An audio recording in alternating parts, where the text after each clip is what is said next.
네, 안녕하세요. 오늘 하루 주식 오아주 여러분, DJ 스보 인사드립니다. 반갑습니다. 자, 오늘 살펴볼 종목 현대차 되겠고요. 제가 우량주이고 현대차 자체가 뭐 조회수가 많이 나오든 안 나오든 지금은 좀 관심을 가져보셔야 된다. 라는 말씀을 좀 드리고 싶습니다. 일단 기본적으로 오늘 뭐 3% 오르고 있는데 오늘 시장 자체가 개인적으로는 완전히 저평가 우량주들 위주로 주가에 수급이 좀 들어오고 있는 상태다라는 말씀을 좀 드리고 싶어요.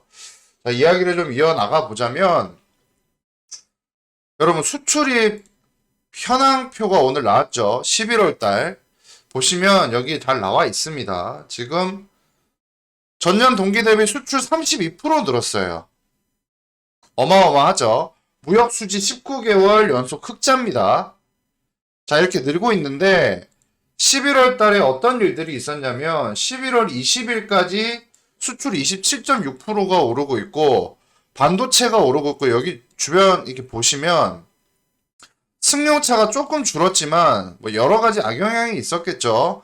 근데 석유 제품, 선박, 컴퓨터 주변기기 이런 것들 계속해서 오르고 있거든요. 자, 어쨌든 지금까지 평가 절하가 되어 있던 게 이제는 오르고 있다라고 저는 바라보고 있습니다.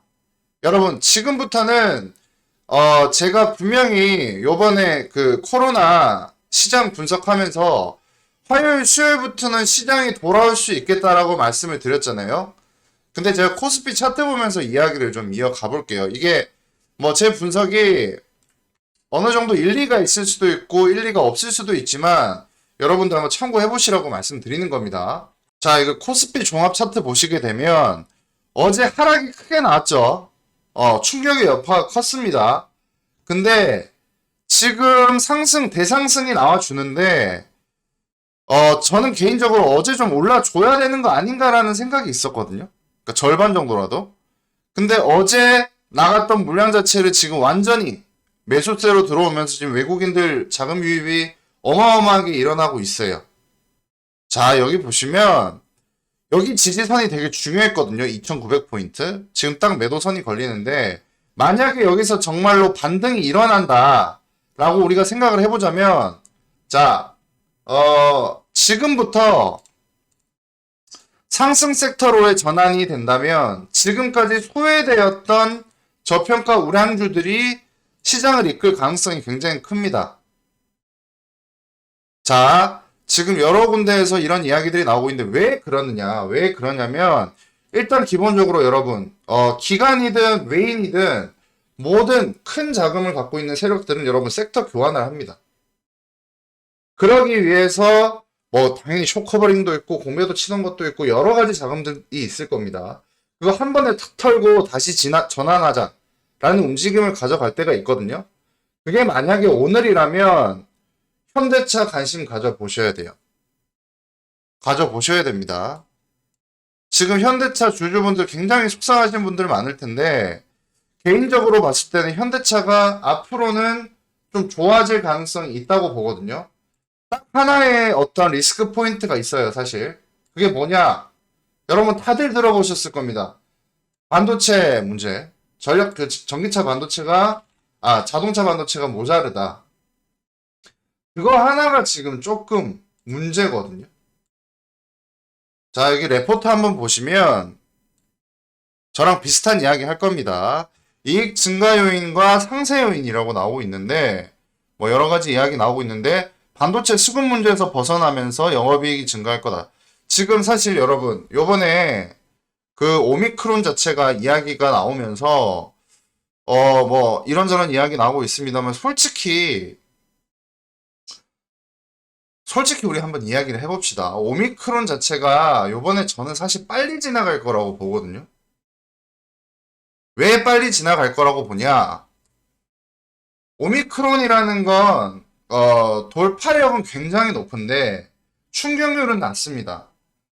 그만큼 이 바이러스가 진화를 끝으로 이제는 더 이상 진화할 게 남아있지 않은, 그러니까 완전체라고 볼 수도 있어요. 그러면서 현대차 관련주들 다 같이 좀 움직여줄 수 있겠다. 전기차 섹터들뿐만 아니라 여러 가지 움직여줄 수 있는데 이렇게 제가 생각을 하고 있는 이유가 뭐냐면 여러분 테슬라는 얼마나 많이 올랐나요?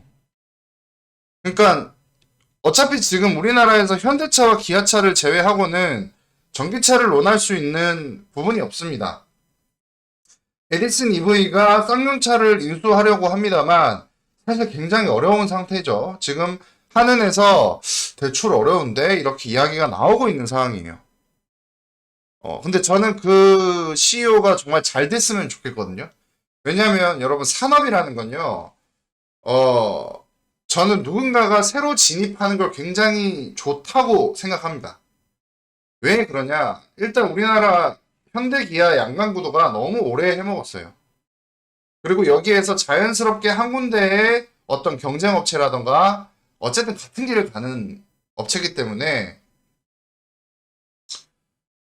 기본적으로 좀 시장을 잘 이끌어 갈 수만 있다면 하나의 업체가 더 생겨나는 건 공유 생태계가 형성되고 이 기업 가치들의 밸류가 오히려 더 올라갈 수 있습니다. 경쟁자가 생겨서 돈 많이 못 버는 거 아닌가요? 아닙니다. 다양한 라인업이 나오고요. 자연스러운 경쟁 구도가 나오면 세계 시장에서든 국내 시장에서든 좀 더 좋은 역할로 변모가 될 수 있습니다. 자, 일단은 여러분 이 시장의 상승을 조금은 즐겨보시고요. 개인적으로는 이 시장의 하락이 다시금 3,000포인트 이상으로 올라가는 순간, 이제는 진짜 시작하는 건가? 상승의 시작인가? 이렇게 생각을 하셔도 될 것 같습니다. 자, 지금부터는 대형 우량주 분명히 말씀드리고 싶고요. 현대차 입장에서도 지금 굉장히 좀 속상할 법도 합니다. 솔직히 말하면, 이제, 자동차라는 게, 사실, 제네시스 라인이 굉장히 좀 중요하죠. 그리고 수소라는 것도 좀 담겨 있고, 전기차도 아직까지는 테슬라에 좀 딸리는 영향이 큽니다. 그러니까, 현대 기아가 세계에서 살아남으려면, 뭐, 우리나라에서 국내 내수용 차량은 사면 호구다, 뭐 이런 이야기도 있는데, 현대 기아차가 좀 갖고 가는 베이스 자체가 좀 그런 것 같아요. 그리고 뭐 그렇게 좋아 보이지 않고, 당연히 건전해 보이진 않습니다만, 얘들이 세계 시장에서 살아남을 수 있는 방법은 가성비 좋은 차를 공급하는 거거든요. 그래서 차량 가격은 분명히 똑같을 수 있을지언정 해외에 나가는 차량이요. 보조금이 다르거든요. 그래서 우리나라 소비자들이 사실 밥 먹여주고 있는 건 사실이긴 사실입니다. 왜냐하면 현대기아차 입장에서는 점유율을 올려야 되니까요. 근데 제네시스 라인은 좀 이야기가 다를 겁니다. 아무래도 좀 럭셔리카, 고급차 라인으로 디자인도 괜찮죠. 그리고 얼마 전에 타이거 우즈가 큰 사고임에도 불구하고 잘 살아남았죠. 이런 것들은 우리가 좋은 영향으로 바라볼 수도 있겠다. 라는 이야기를 좀 해드릴 수 있을 것 같고요. 뭐 매일매일 이제 앞으로 우량주들 좀 이야기를 해보려고 합니다, 여러분. 다들 구독과 좋아요 많이 해주시고 앞으로 꾸준히 살펴보도록 하겠습니다.